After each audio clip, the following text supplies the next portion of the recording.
이 시간 하나님의 은혜가 여러분의 삶의 자리 가운데 늘 언제나 충만하시기를 우리 주 예수 그리스도의 이름으로 축복합니다. 여러분에게 질문 하나 드리겠습니다. 저희들은 지금 3일 만세 운동을 기념하면서 우리가 예배를 드리고 있습니다. 우리가 왜 3일 만세 운동을 이렇게 기념해야 하는 것일까요? 우리가 왜 그날을 기념하면서 이렇게 예배를 특별하게 드려야 하는 것일까요? 저는 설교를 준비하면서 그 질문에 대한 대답을 잠시 좀 생각을 해보았습니다. 저마다 그 질문에 대한 답을 다 다르게 생각하시겠지만 전 두 가지라고 생각이 되었습니다. 첫 번째로는 기억입니다. 기억. 바로 그 당시에 피를 흘리고 땀을 흘리고 눈물을 흘렸던 우리 믿음의 그 선배님들을 우리는 기억해야 하는 것입니다. 그리고 계승이라고 하는 생각이 들었습니다. 그 당시에 이 나라의 독립을 위해서, 이 나라의 미래와 소망을 위해서 자신의 인생을 오롯이 다 바쳤던 그분들의 그 정신과 그 희생을 우리는 계승해야 하는 것입니다. 그래서 우리가 이렇게 특별히 날을 정하여 3.1절 기념 예배를 하나님께 올려드리고 있는 것입니다. 사랑하는 성도 여러분, 늘 언제나 이 나라를 사랑하시고 우리 믿음의 선배들의 그 뿌린 피와 땀과 그 눈물을 기억하시고 그분들의 정신을 잘 계승하실 수 있는 여러분과 제가 되기를 주님의 이름으로 축원합니다. 오늘 말씀에도 그렇게 자신의 그 조상을 기억했고 그 조상의 그 모든 정신을 계승하기를 원했던 한 사람이 등장을 합니다. 그 사람은 바로 이삭이라고 하는 사람입니다. 오늘 말씀 창세기 26장 말씀을 보시면 이삭은 그 네게브 땅에서 하나님께 엄청난 축복을 받아 100배의 열매를 얻었습니다. 이것을 시기한 나머지 블레셋 사람들이 이삭을 괴롭히고 또 괴롭혔습니다. 결국엔 이삭이 견디지 못하고 그 그랄 골짜기에 숨어서 지내야만 하는 그런 상황이 되었습니다. 그러던 어느 날 이삭에게 어떤 생각이 들었든지 어떤 결단, 어떤 각오가 생겼든지 자신의 아버지 아브라함이 팠었던 아브라함의 우물, 그 아버지의 우물을 기억하고 그 우물을 찾아 나서기 시작합니다. 그리고 그 우물가에 나아가서 종들과 함께 그 우물을 덮어두었던 흙더미와 돌무더기를 다 걷어내고 그 우물에서 맑은 샘물을 얻게 되는 장면이 바로 오늘 말씀의 이야기입니다. 오늘 말씀 26장 우리 18절, 19절 말씀을 다 같이 한번 읽어보겠습니다. 시작. 그 아버지 아브라함 때에 팠던 우물들을 다시 팠으니 이는 아브라함이 죽은 후에 블레셋 사람이 그 우물들을 메웠습니다. 이삭이 그 우물들의 이름을 그의 아버지가 부르던 이름으로 불렀더라.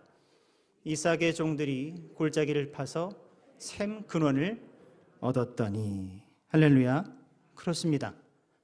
아버지 아브라함의 그 우물을 이삭은 기억했습니다. 그리고 그 우물을 찾아 나섰습니다. 그리고 발견했습니다. 그리고 그 우물을 어떤 공격과 어떤 방해가 있음에도 불구하고 여러 가지 역경과 어려움이 있었음에도 불구하고 그 우물들을 하나씩 복원해내었습니다. 그리고 복원해낸 그 우물에서부터 깊은 샘물을 얻게 되었습니다. 그렇다면 이 말씀이 오늘을 살아가는 우리와 무슨 상관이 있을까요? 특별히 3.1절 기념 예배를 드리고 있는 여러분과 제게 오늘 이 이삭의 말씀이 어떤 의미가 있을까요?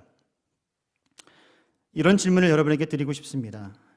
이삭이 자신의 아버지 아브라함의 우물을 기억하고 그 우물을 복원했다면, 그렇다면 이 시대 2021년을 살아가고 있는 여러분과 제가, 특별히 우리 그리스도인이라고 칭하는 저희들이 이 시대에 다시 복원해야 할, 다시 기억하고 다시 파야 할 그 우물은 어떤 우물이어야 할까라고 하는 질문을 여러분과 제게 던져보는 것입니다. 오늘 3.1절 기념 예배를 맞아 한국교회 초기 믿음의 그 선진들에게서 그 답을 찾아보고자 하는 것입니다. 첫 번째, 우리가 복원해야 할 우물은 바로 이것입니다. 포용과 연합의 우물을 우린 다시 복원해야 한다라고 하는 것입니다. 저를 따라 하겠습니다. 포용과 연합의 의무를 다시 복원해야 합니다. 여러분에게 한 분을 소개하고 싶은데요. 남강 이승훈이라고 하는 분이십니다. 화면에 나와 있는 것처럼 갈등과 불통 속에서 포용과 소통의 연합을 이루어낸 민족 지도자 남강 이승훈 선생님이십니다. 남강 이승훈은 황해도, 평안도에서 주로 활동했던 사업가였습니다. 그러던 그가 1907년 한 사람을 만나게 되고 그의 인생이 전환기를 맞게 되는데요. 바로 도산 안창호 선생님을 만나게 됩니다.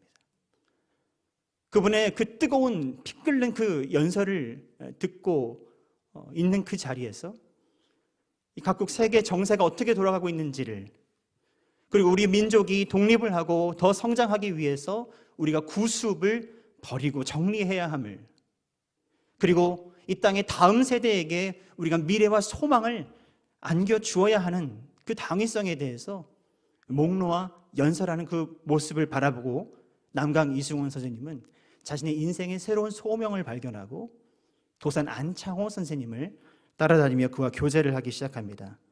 그때 도산 안창호의 권유로 평안북도 그 신민회를 총괄하는 그 담당자가 이승훈 선생님이 되어지고요. 그리고 그 이후에 자기의 사제를 털어서 다음 세대를 살리겠다라고 하는 그 목적으로 오산학교를 세우게 됩니다. 그리고 난 이후에 그곳에 또 오산교회를 세우게 되고 신앙과 학문, 이 땅의 미래를 위해서 열심히 할 수 있는 대로 헌신을 다하게 됩니다. 그러던 어느 날 1911년에 105인 사건이라고 하는 사건이 터지게 됩니다. 이것은 일제의 그 초대 총독이었던 데라우치를 암살하려고 하는 그 사건이 있다라고 하는 것을 파악을 하고 일제가 이것을 수사하는 중에 관련된 친민의 일원들을 검거하게 되고 투옥하게 되고 고문하게 되는 그런 사건이 바로 그 사건입니다. 그러나 이 사건은 사실이 아니었습니다. 그 당시 평안북도에서 활동하고 있던 해외 선교사, 외국 선교사들을 몰아내기 위한 일제의 계략이고 음모였던 것입니다. 사실은 없던 사건을 만든 것이죠. 그 일을 통해서 105명이라고 하는 사람이 기소가 되고 처형이 되고 고문을 받게 되어집니다. 그 중에 한 분이 바로 남강 이승훈 선생님이 되는 것이죠. 그래서 그 일 이후에 심한 고문을 받고 쇠약한 상황에서도 이제 추록을 하게 되어지고 이제 그럼에도 불구하고 할 수 있는 대로 민족의 정신을 계승하며 독립을 위해서 열심히 싸웠던 분이 또 남강 이승훈 선생님이십니다. 그러던 어느 날 1919년 2월 천도교로부터 연락을 받습니다. 우리가 함께 이 나라의 독립을 위해서 무언가 해야 되지 않겠느냐고, 우리가 함께 그 독립을 위해서 마음을 모아서 우리가 독립선언을 하자라고 하는 제안을 받게 됩니다. 그때 남강 이승훈 선생님은 흔쾌히 기꺼이 그것을 수용하게 되고 이를 위해서 기쁜 마음으로 다시 한번 일어서게 됩니다. 그래서 기독교계 원로들과 기독교계 지도자들을 찾아다니면서 우리가 함께 천도교와 함께 마음을 모으고 손을 잡고 이 나라의 독립을 선포하는 이 일에 힘을 쓰자고 이렇게 설득을 하는 과정 중에 그 누구도 그것을 달갑게 받아주는 이가 없는 것입니다. 종교가 다르고 종파가 다르고 생각이 다른 그들과 손을 잡고 마음을 모아서 그 일을 하는 것에 있어서 꽤나 싫었던 모양입니다. 또 어떤 이에게는 화를 내기도 하고 어떤 이에게는 설득을 하기도 하고 해서 남강 이승훈 선생님께서 결국 한 사람 한 사람을 설득해서 이 독립을 위해서 우리가 함께 나아가는 그 운동에 참여하게 되는 놀라운 일이 있게 되어집니다. 결국 24일 1919년 2월 24일 오늘이 며칠이죠? 네, 오늘이 24일이죠. 바로 오늘 2019년 오늘 감리교와 장로교와 불교계까지 함께 마음을 모으면서 독립선언을 하기로 결정을 하게 됩니다. 이제 한 산을 넘었다 싶었는데 이틀 뒤인 26일에 또 다른 논쟁거리가 또 생기게 되었습니다. 이제는 그 독립선언문에 이름을 서명하는 일 때문에 논쟁이 벌어지게 된 것입니다. 누가 먼저 1번으로 1순위로 이름을 적을 것인가. 아마 그 독립선언문에 이름을 올리는 것을 영광스럽게 생각했던 모양입니다. 누구 이름을 먼저 쓸까를 놓고 앞다투어 싸우기 시작했습니다. 그때 그 모습을 지켜보고 있던 남강 이승훈 선생님이 이렇게 이야기를 했다고 합니다.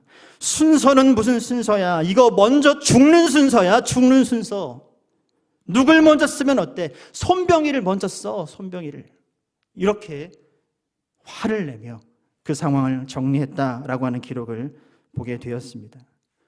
결국 손병희를 그 초두의 이름을 적게 되고 민족대표 33인의 이름이 기록이 되어지게 되는 것이죠. 그리고 남강 이승훈 선생님의 말처럼 그것은 영광의 순서가 아니라 죽는 순서, 고문당하는 순서, 투옥되는 순서, 모진 고통을 당하는 순서에 이름을 올리게 되어진 것입니다. 그리고 시간이 지나 드디어 3월 1일 날이 밝았고 대한독립 만세의 함성과 태극기로 온 땅이 가득하게 된 것입니다. 여러분 3.1 만세 운동에 대해서 저마다 다 다른 이해를 가지고 계시겠지만 3.1 운동은 종교 간의 장벽을 넘어선 운동이었습니다. 그리고 선입견의 장벽을 넘어선 운동이었고 이념적인 장벽을 넘어선 거국적인 운동이었던 것입니다. 대단히 포용적이고 그리고 연합하는 운동이었다라고 하는 사실을 여러분 꼭 기억하시길 바랍니다. 그리고 그 가운데 가장 그 중심에 바로 남강 이승훈 선생님이 계셨다라고 하는 것입니다. 사랑하는 성도 여러분, 오늘 우리가 살아가고 있는 이 사회가 얼마나 갈등이 심한 사회입니까? 가정에서도 그렇고요. 우리가 살아가는 공동체에서도 그렇고요. 이 나라와 이 민족에서도 그렇고요. 세계 열방을 봐도 마찬가지입니다. 서로 갈등하고 반목하고 내 편인가 내 편이 아닌가를 구분하고 그리고 서로 양극단으로 지금 치닫고 있는 이 시대가 바로 우리가 살아가고 있는 시대가 아닌가 하는 생각을 해보게 되는 것입니다. 바로 이 시대에 우리에게 필요한 것이 무엇일까?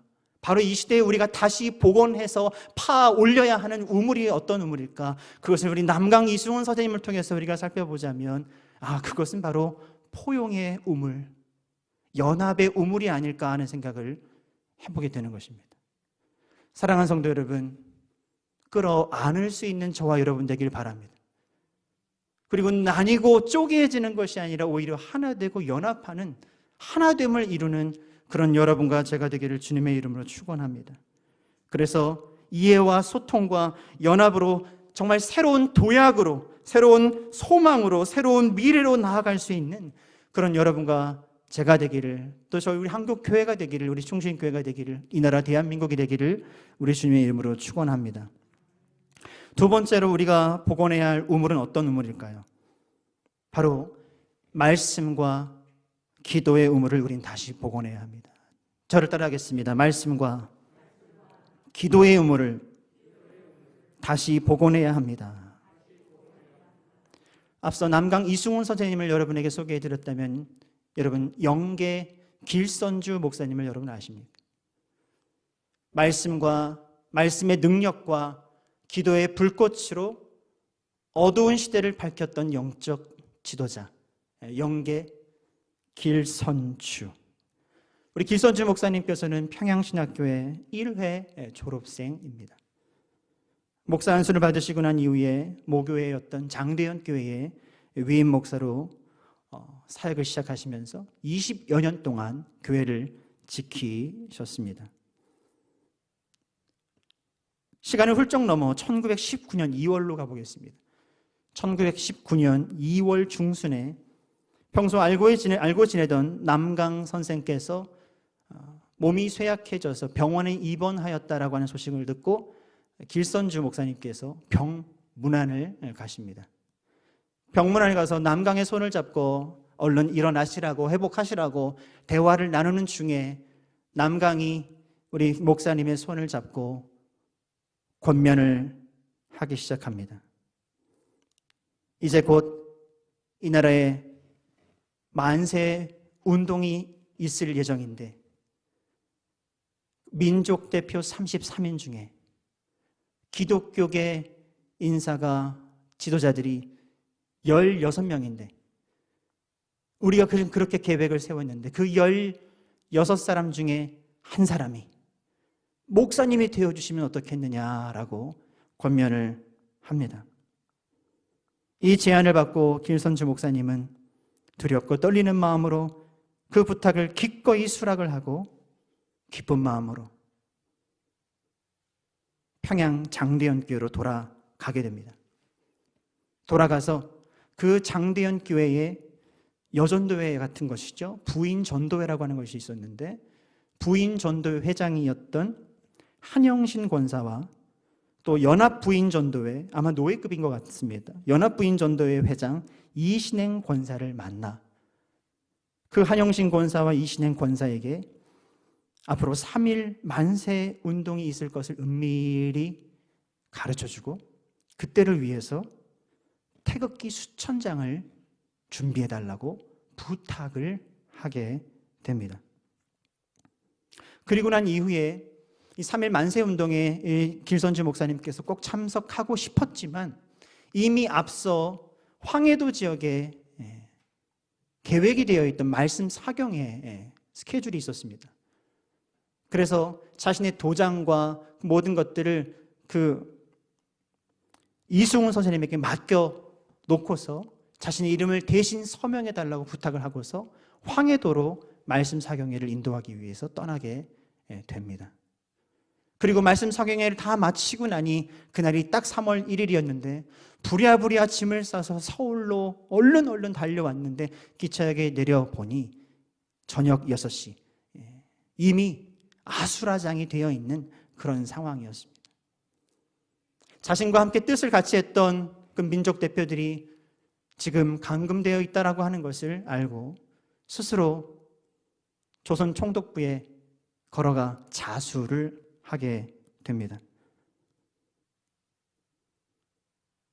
길선주 목사는 서대문 형무소에 수감이 되어지고 또 그의 장남 길진형은 앞선 1911년에 백오인 사건 때 고문을 받고 사망을 하게 되고요. 차남 길진경은 바로 그때 당시 아까 한영신 권사에게 부탁해 두었던 태극기를 들고 평양거리에서 만세를 외치다가 체포되어 고문 수감되었고요. 아주 어린 남매 진주와 진섭은 끝을 알 수 없는 도피 생활을 하게 되는 그런 비참한 그런 인생을 맞게 되어집니다. 우리 길선주 목사님께서는 서대문 형무소에서 이렇게 어려운 상황에도 불구하고 오히려 더 많은 성경 연구를 하게 됩니다. 그리고 그 말씀을 하나하나 이제 다 읽을 수 없는 기회가 올까 싶어 암송을 하기 시작을 합니다. 낮에는 성경 하나하나를 도박도박 읽어가면서 성경을 읽고 연구를 하고요. 길선주 목사님께서 시력이 꽤 나빴다라고 이야기를 합니다. 밤에는 성경을 볼 수가 없으니 낮에 외웠던 그 말씀을 되뇌이며 암송하고 또 암송하고 또 암송하고 오히려 그 밤에는 감옥에서 기도에 전념을 했다라고 기록을 하고 있습니다. 그래서 그 서대문 형무소에서 요한계시록을 통째로 암송을 하게 되어지고 그 말씀을 통해서 말세론이라고 하는 신학을 정립을 하고 그리고 때가 되어 추록을 하게 되시는데 추록 후 전국을 다니며 말씀과 기도의 체험을 전하며 사경회와 전도 집회를 인도하면서 어둡고 혼란한 시대에 영적으로 피폐해져 있던 성도들과 민족을 말씀의 능력과 기도의 불꽃으로 흔들어 깨우는 귀한 사명을 감당했다라고 전해지고 있습니다. 그리고 1935년 평안남도 어느 사경회에서 마지막 새벽 집회를 마치고 축도 후에 단에서 내려가면서 뇌출혈로 쓰러져 향년 66세로 소천을 하시게 되었습니다. 사랑하는 성도 여러분, 상대적이긴 합니다만 오늘 여러분과 저도 우리 모두도 힘겹고 혼탁한 그런 세상을 살아가고 있음에 분명합니다. 그런데 이 어렵고 어둡고 혼탁하고 어지러운 이 세상을 어떻게 살아내는가가 참 중요한데, 세상이 이러니, 세상이 이렇게 혼탁하니 어찌하면 좋을까 한탄만 하면서 살아가는 것이 아니라, 이 세상 탓을 하면서, 상황 탓을 하면서 살아가는 것이 아니라, 이 상황에서조차도 우리가 할 수 있는 그것을 할 수 있는 여러분과 제가 되기를 간절히 바랍니다. 마치 어둡고 혼탁했던 그 감옥 안에서조차도 자신이 할 수 있는 그것, 작은 성경책 한 권을 집어들어 그 말씀을 펴서 그 말씀 한 구절 한 구절에 감춰져 있는 하나님의 은혜와 하나님의 그 비밀을 알기 위해 힘써 노력하였던 우리 김선주 목사님처럼 말씀의 능력으로 여러분 붙들리시길 바라고, 기도의 불꽃으로 활활 타오르실 수 있는 그런 여러분과 제가 되기를 간절히 바랍니다. 그렇습니다. 우리는 지금 두 우물을 팠죠. 첫 번째는 무엇이었습니까? 우리는 포용과 연합의 우물을 복원해야 된다 그랬습니다. 두 번째로 말씀과 기도의 우물을 복원해야 한다라고 말씀을 드렸습니다. 그러면 세 번째, 우리 마지막으로 우리가 복원해야 할 우물은 어떤 우물일까요? 그 우물은 바로 나라 사랑의 우물입니다. 단순한 나라 사랑이 아니라 그 나라 사랑을 다음 세대에게 계승해주고 전해주어야 하는 그 사명의 우물을 우리는 다시 복원해야 하는 줄 믿습니다. 여러분에게 마지막으로 한 분을 더 소개해드리고 싶은데요, 이분은 한서 남궁옥 선생님이십니다. 우리 남궁옥 선생님께서는 나라를 사랑하셨던 분입니다. 그냥 나라를 사랑하셨던 것이 아니라 나라를 사랑하는 그 마음과 그 정신을, 그 길을 다음 세대에게 교육하기를 힘쓰셨던 분이십니다. 다음 세대에게 하나님의 사랑과 나라 사랑의 정신을 가르쳤던 민족 교육자가 바로 한서 남궁옥 선생님이십니다. 남궁옥 선생님은 관립 첫 번째 통변학교 1회 졸업생이었다라고 기록을 하고 있습니다. 그래서 고종황제의 영어 어전 통역관으로 활동을 하셨죠. 그 이후에 독립협회와 독립신문 영어 편집 담당을 맡아서 하시면서 여러분 아시는 것처럼 서재필, 이승만, 육일준 등과 함께 독립을 위해서 정신적 또 지적인 투쟁을 하면서 이 나라의 독립을 위해서 싸우셨던 분이 바로 한서 남궁옥 선생님이십니다.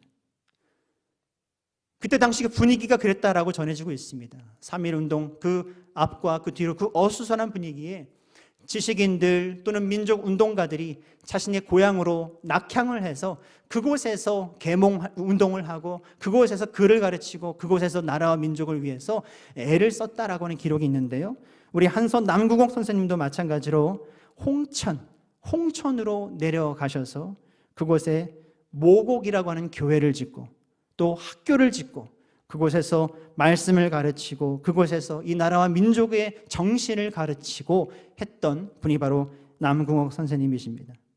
그곳에서 아이들을 모아서 우리말을 가르치고 그곳에서 한국 역사 교과서를 만들어서 가르치고, 그래서 다음 세대에게 이 나라와 이 민족이 어떤 나라인지 어떤 민족인지를 그 정신을 가르치기 위해 애를 쓰셨던 분이 바로 우리 남궁옥 선생님이십니다. 특별히 언젠가 저희 가족이 국도로 홍천길을 가는 중에 무궁화가 만발해 있는 곳을 지나가게 되었습니다.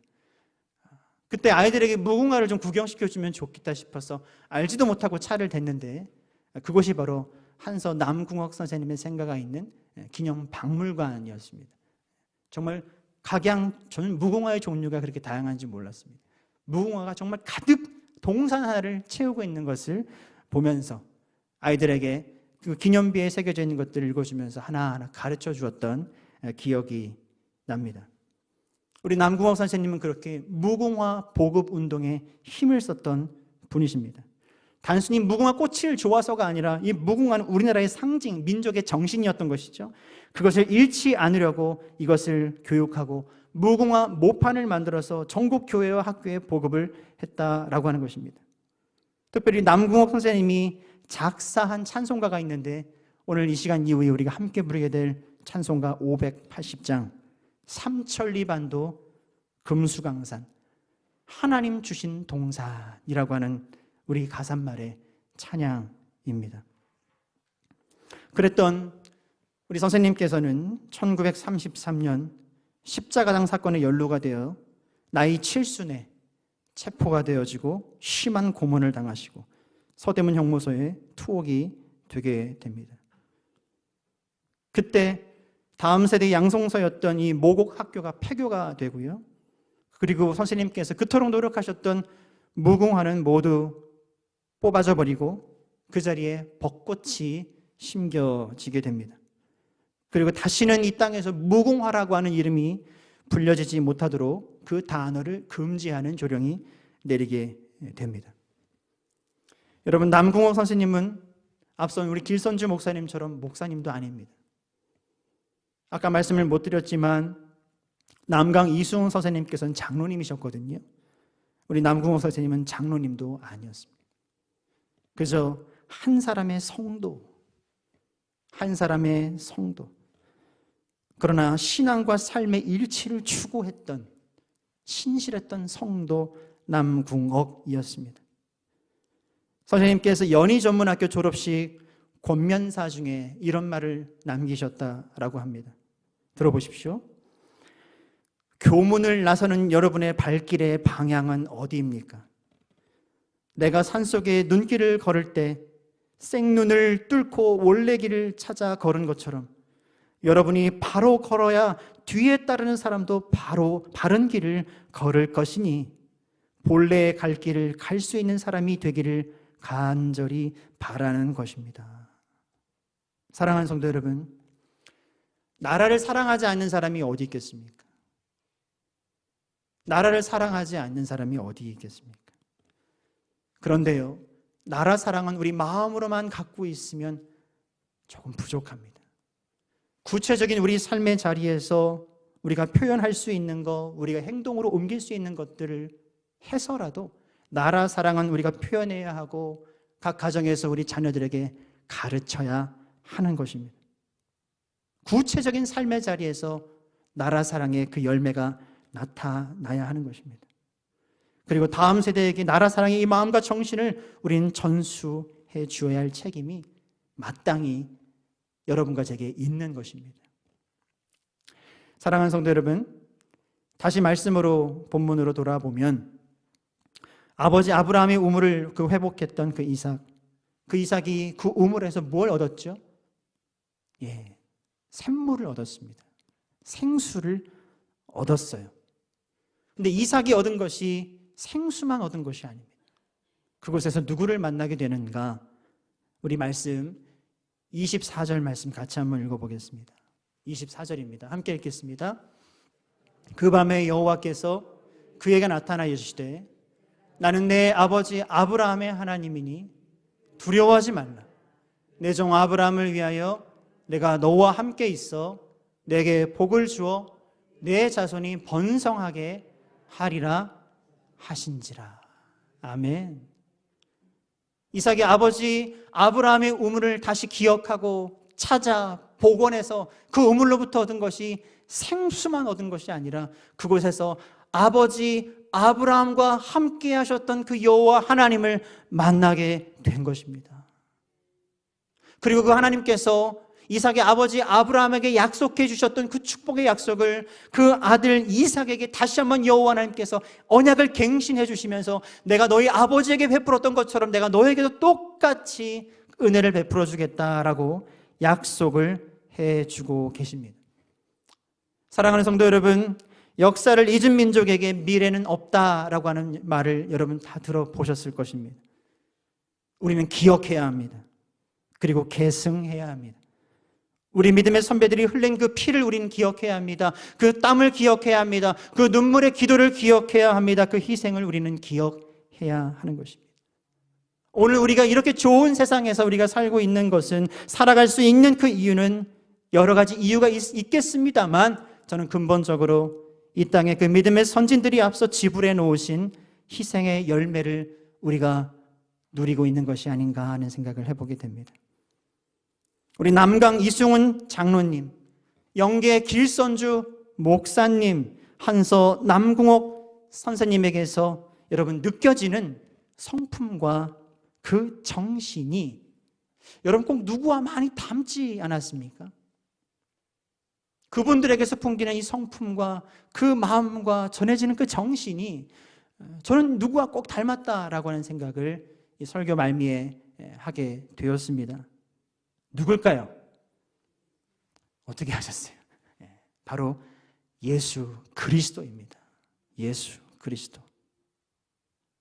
저마다 예수님의 그 사랑으로 충만했던 분들, 예수님의 말씀과 기도의 능력을 체험했던 분들, 예수 그리스도의 그 공의와 비전으로 충만했던 분들이 바로 이와 같은 분들이 아니겠습니까? 오늘 세 분만 언급했지만 이 세 분은 극히 일부죠. 수많은 사람들, 정말 이름도 없이 빛도 없이 이 나라를 위해서 피를 뿌리고 희생했던 분들이 얼마나 많겠습니까? 너희 안에 이 마음을 품으라. 곧 그리스도 예수의 마음이라고 권면했던 사도 바울의 권면대로 예수 그리스도의 마음, 예수 그리스도의 그 정신, 예수 그리스도의 그 사랑, 예수 그리스도의 그 능력으로 충만하여 이 어려운 때를 돌파해낼 수 있는 이 시대에 여러분과 제가 되기를 간절히 축원합니다. 사랑하는 성도 여러분, 앞선 믿음의 선진들이 겪었던 그 어려움과 또 다른 어려움이죠. 그때와는 또 다른 어려움이지만 그 어려움을 겪고 있는 지금 2021년을 살아가는 우리 신앙인들과 우리 한국교회, 앞서 말씀드린 이분들의 그 정신과 영성을 우리는 기억하고 한 걸음 한 걸음 진실되게 나아가야 할 줄 믿습니다. 그래서 포용과 연합의 정신을 회복하고 말씀과 기도, 즉 영성을 다시 회복을 하고 다음 세대에게 꿈과 소망을 전수해 주는데 부족함이 없다면, 즉 우리 주님 예수 그리스도의 마음으로 우리가 충만할 수 있다면, 이 시간 우리가 그럴 수만 있다면 하나님께서 그 예배하신 회복의 은혜를 여러분과 그리고 우리 한국 교회 위에 그리고 이 나라와 이 민족 위에 부어 주시리라 믿습니다. 기도하겠습니다.